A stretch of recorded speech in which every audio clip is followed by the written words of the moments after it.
1. I knew he was an Arab the moment I saw him. I didn't know why, but I could recognize Germans and Arabs immediately. Perhaps it was because I had killed a good number of each.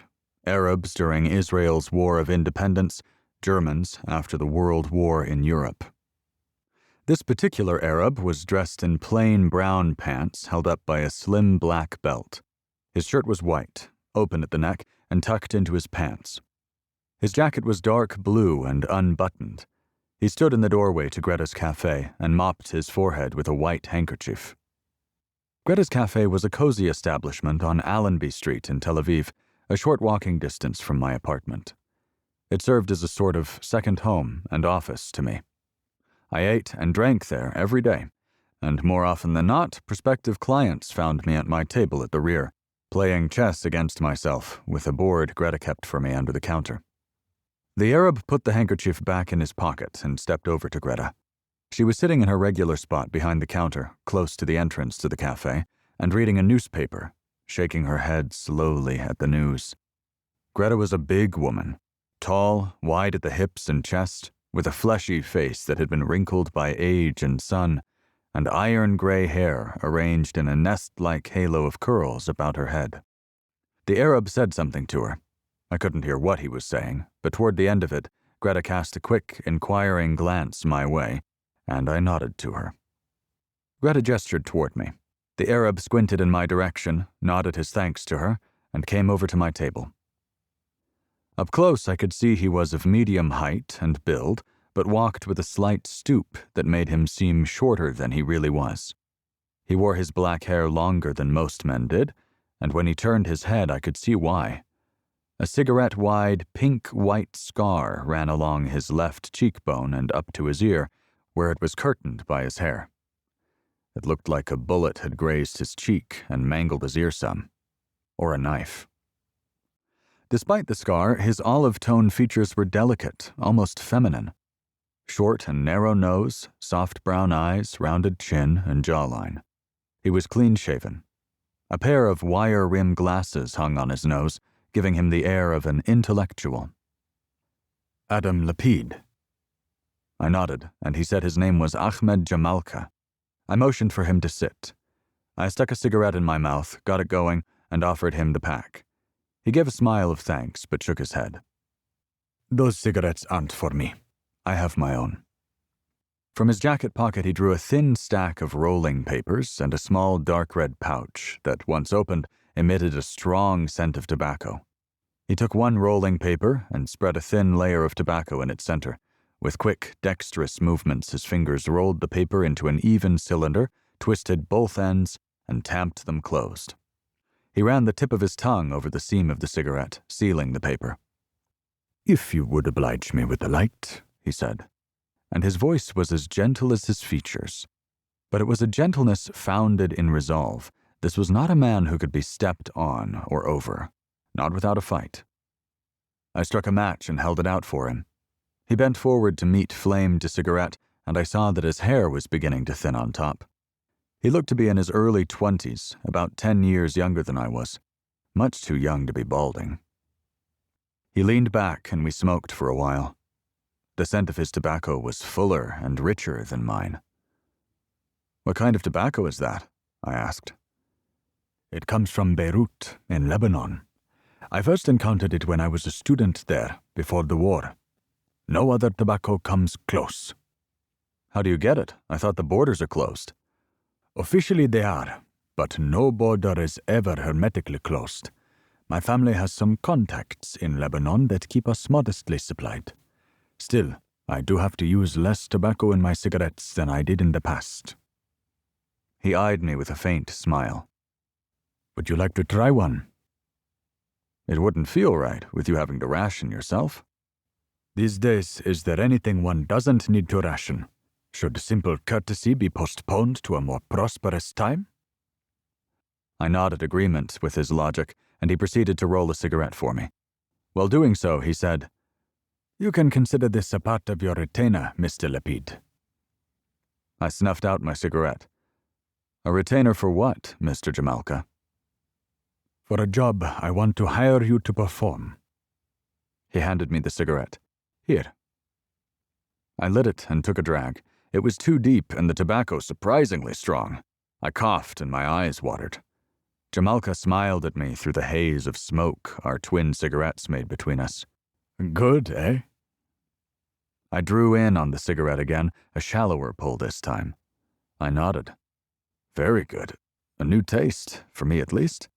The taste of European cigarettes or American ones is vastly different. Would you like some coffee to go with it? He said that he would, and I asked Greta to bring each of us a cup.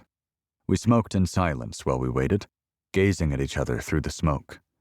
He was scrutinizing me more closely than I was him, trying to get the measure of me. He had come here specifically to hire me, but he was hesitant. Whatever task he wanted me to perform, it was of a deeply personal nature. Just revealing it to me might be cause for embarrassment. It could be anything. He might be blackmailed by someone and could not go to the police. His wife might be having an affair. He might suspect his business partner was stealing from him. But whatever it was, Ahmed Jamalka did not relish sharing it with me. Greta set the coffee on our table, and Jamalka and I both took a sip. Jamalka nodded at Greta and said, "This is very good. I admit I am surprised." Greta smiled and thanked him before returning to her chair by the entrance. He took another sip, seeming to weigh the coffee in his mouth as he contemplated how to tell me what was on his mind. I said, "There is always tomorrow, Mr. Jamalka." "What's that?" "You obviously have a reluctance to talk about whatever brought you here today. Unless it is of an urgent nature, you can always come back another day." "Do you always tell prospective clients to go away, Mr. Lapid?" "No, but I'm not that hungry for work, so I don't mind if you do." He flashed a smile that quickly died, his face turning serious. He gave a small nod of decision, brought out a picture from his inside jacket pocket, and laid it on the table. "This is my sister, Mariam." I picked up the photo. It was a picture of a young woman, or perhaps a girl on the cusp of becoming a woman. She was slim, black-haired, olive-skinned. She was wearing a white, ankle-length dress that did not cling to the contours of her body, but could not hide her fine figure. At her back was a wall of rough stones. At her feet was a big pot with a wooden spoon sticking out of it. A small, dark-furred dog with a white spot on its nose peered up at her from the corner of the picture. "And here is another." Jamalka handed me another picture. This one was a close shot. It showed Mariam's face. She had the same eyes as her brother, and almost the same nose and mouth. They looked better on her than they did on him. "She is quite beautiful," I said. "Yes," he said softly, "and the pictures fail to capture her essence, her vitality, her spirit." I put both pictures on the table. "And what do you wish me to do? Is Mariam missing? Do you want me to find her?" Jamalka shook his head slowly. "That's not it, Mr. Lapid. You see, Mariam is dead. It's her murderer I want you to find." 2. I asked, "How did she die? How long ago?" "Mariam's body was discovered a month ago in Tel Aviv. The 19th of September, to be exact. She'd been stabbed. Don't ask me the particulars. The police would not release their reports to me. But I can tell you that he had cut her face up pretty badly. She was no longer beautiful." "When did you see her?" "When I made the formal identification at the morgue. I wanted to see the rest of her injuries, but the medical examiner wouldn't let me. He said that he didn't want me to see the autopsy stitches, but I had a feeling her wounds were what he was trying to keep me from seeing." Most people wouldn't handle well seeing a loved one dead and exposed like that. "Well, I didn't get the chance," he said. "Not that it mattered. Seeing her face was bad enough." His cigarette had burned to a stub and he crushed it out in the ashtray. "The rest you will need to find out for yourself." "Murder is a matter for the police to investigate," I said. "It normally is, but not this time." "What makes Mariam's murder the exception?" I do not want the police involved in the matter, which suits them fine, I should add, as they don't seem to want to be involved either. That doesn't seem right. The police here take murder very seriously, Mr. Jamalka. Even that of an Arab woman? Even that, I said. Well, if they do, they have little to show for it. The detective in charge, Sergeant Yossi Talmon, has been giving me the runaround for weeks. If I had to guess, no progress has been made, and I doubt any would be made. And you? Why don't you want the police involved? He gazed at me levelly and in a flat tone said, When the time comes, when the murderer is discovered, I want to take care of him myself, Mr. Lapid. Rather than see him stand trial and, if he's found guilty, spend a few years in prison. I would like to mete out his punishment myself. It's a matter of family pride. It's the way we do things. I took a last drag of my cigarette, looking at him through the thinning smoke. You want to kill him? I said simply. Yes. Is that a problem for you? It is against the law. If I do find out who did this, I would be expected to go to the police with what I know. But it's not a moral problem. No, I thought, it wasn't. I was not averse to killing murderers, especially not the murderers of women. I had done so before, but only when the authorities would or could not deliver justice themselves. But why should I stick my neck out for this man? I didn't know him. I didn't know that I could trust him. And he was asking me to break the law, to be an accessory to murder. I ran my finger around the rim of my cup and looked at him. How far does this go, the way you do things, your vengeance? Is it limited to the murderer, or does it extend to his family? He smiled thinly. I give you my word that no one but the man or men who killed Mariam will be hurt. Does that satisfy you? No, I said, it does not. I don't run a killing operation here, Mr. Jamalka. If you do hire me, and I discover who killed your sister, I intend to hand him over to the police for trial. Take it or leave it. He stared at me, narrow-eyed and tight-jawed for a moment. And if I won't be satisfied with a jail sentence and decide to kill him nonetheless? That's your business, not mine. Let me point out, however, that in that case the police will know to come knocking on your door. Your motive will be clear. Do you take this position because you think the killer is a Jew? Why would I think that? I said. She was found dead in Tel Aviv. There aren't a lot of Arabs here. He was right about that. Tel Aviv was a predominantly Jewish city. Even after the merger of Tel Aviv with its southern neighbor, Jaffa, a port city with a sizable Arab population, into a single municipality earlier that year, Jews were the distinct majority in the joint city. The war is over, Mr. Jamalka. For the moment, at least. I don't care who killed your sister or whether he is a Jew or a Muslim or anything else. A murderer is a murderer in my book. I just don't go around killing people if I can help it. I've done too much of that. So make up your mind. Hire me or not. It's your decision. He lowered his head, thinking it over. At length, he said, Fine, we'll do it your way. It's not like I have much of a choice. I can't do this myself. I needed a permit just to come to Tel Aviv today. I nodded and told him I would need a retainer to get started. I stated a sum. He didn't haggle. He put the money on the table. I took it and put it in my pocket. We did not shake hands. He finished his coffee. I asked him whether he would like another one, and he said he wouldn't. I slid the chessboard to the side of the table and took out my notebook and pen. When was the last time you saw Mariam? 8 months ago. I raised an eyebrow. Why so long ago? He shifted in his seat. She and my father had a falling out. Mariam had fallen in love with a man, a Christian, from a neighboring village. We are Muslims. My father forbade her to see him. She refused to obey him. I begged her to see reason, told her that besides being a non-Muslim, the man had a reputation as a seducer of young women. But she wouldn't listen. Said she would marry this man, leave our faith, and convert to Christianity to be with him. What is the name of this man? He's not important. He's not a suspect. Why? He's dead. How did he die?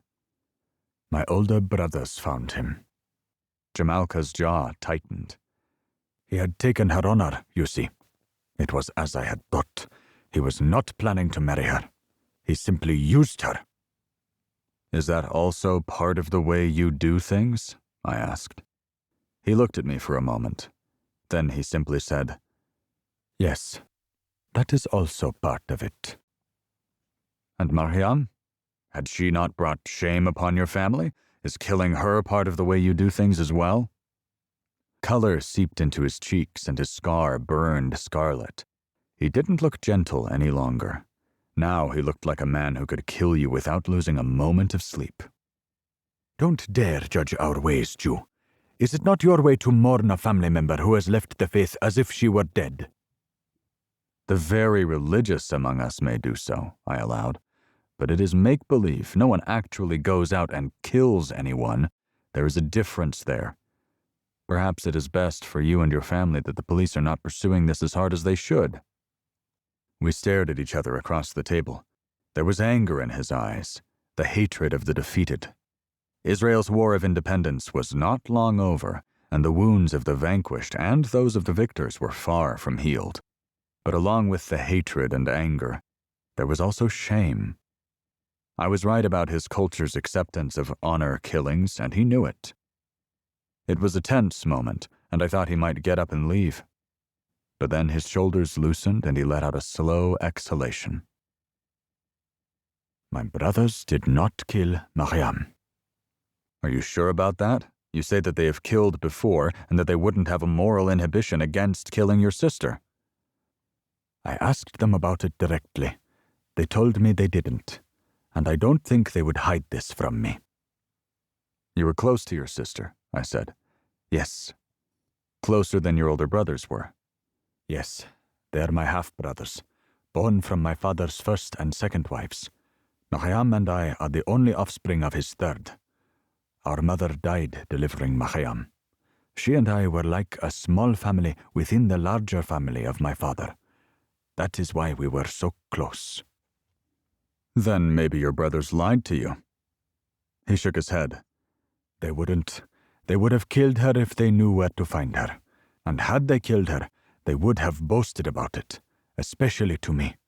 You see, they suspect I helped Mariam run away. And did you? No. I wish I had, but the truth is I did nothing. She came to me for help, but I turned her away. As for my brothers, I am quite confident they did not kill her, and I must insist that you not speak to them, nor to anyone of my family. No one in my family had any contact with Mariam since she left, not even me, and no one knows I am here talking to you today. That's not the way I generally do things, I said. Well, this is how you must do things in this case, or are you going to tell me to take my business elsewhere for the third time? I smiled and said, All right, you're the client. I'll do it your way. If I run into a dead end because of your constraints, I'll let you know, and you'll decide how to proceed. Agreed? Agreed. I'll take that coffee now. I got us each a fresh cup, and he rolled himself a cigarette, which he lit, and one for me, which I laid aside for later. I asked him a few more questions and noted the relevant answers in my notebook. Mariam was 17 when she began the affair with the Christian man, now dead, which led to her expulsion from her father's household. She was 18 when she died. What her life was like or how she'd sustained herself during the intervening 8 months was unknown to her brother.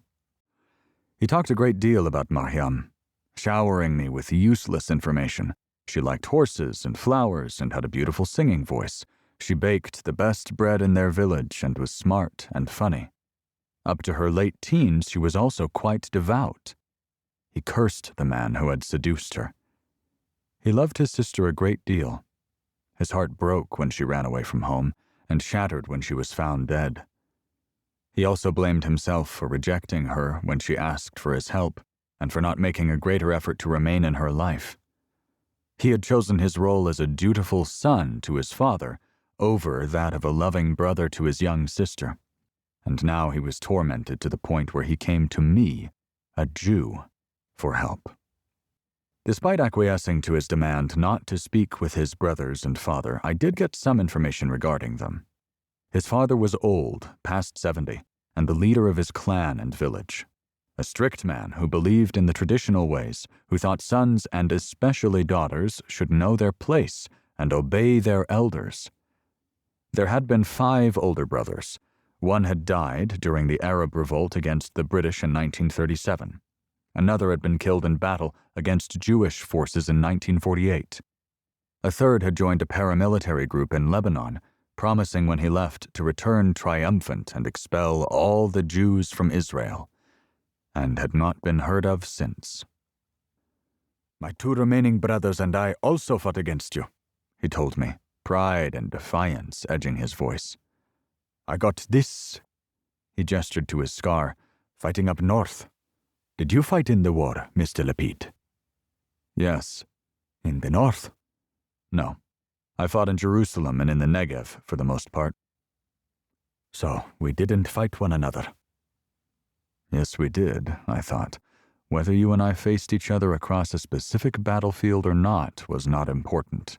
We were enemies, and perhaps we would be again in the future. None of that mattered to me. A woman was dead, and her murderer was out there somewhere, and I had received money to find him. Anything else was extraneous and unimportant.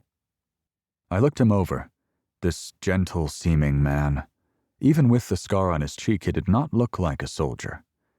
But, I reminded myself, I had met many such men, and many of them turned out to be excellent soldiers. War had the ability to shape men to fit the mold of a fighter. I asked, "At no point during the 8 months since she ran away did Mariam attempt to contact you?" He shook his head. "Is it possible that Mariam remained in contact with anyone in your village? One of the women, perhaps?" "Not that I know. I don't think she did. We're a small village, Mr. Lapid, an extended family, in a way. I would have heard something." I tapped my pen on my notebook, thinking that I wouldn't be able to speak with any of the women either. Their husbands and fathers wouldn't allow it, even if Ahmed Jamalka did. "Is there anything else you can tell me?" I asked, guessing that there wasn't. He confirmed my guess with a shake of his head. I scratched between my eyes. He had given me very little, next to nothing really, and his restrictions might hamper my investigation. But that was all right. He had paid for my services. He had the right to give me directions. We exchanged telephone numbers where we could leave messages to each other, and I said I would give him a progress report in a week, or sooner if I learned something important before that.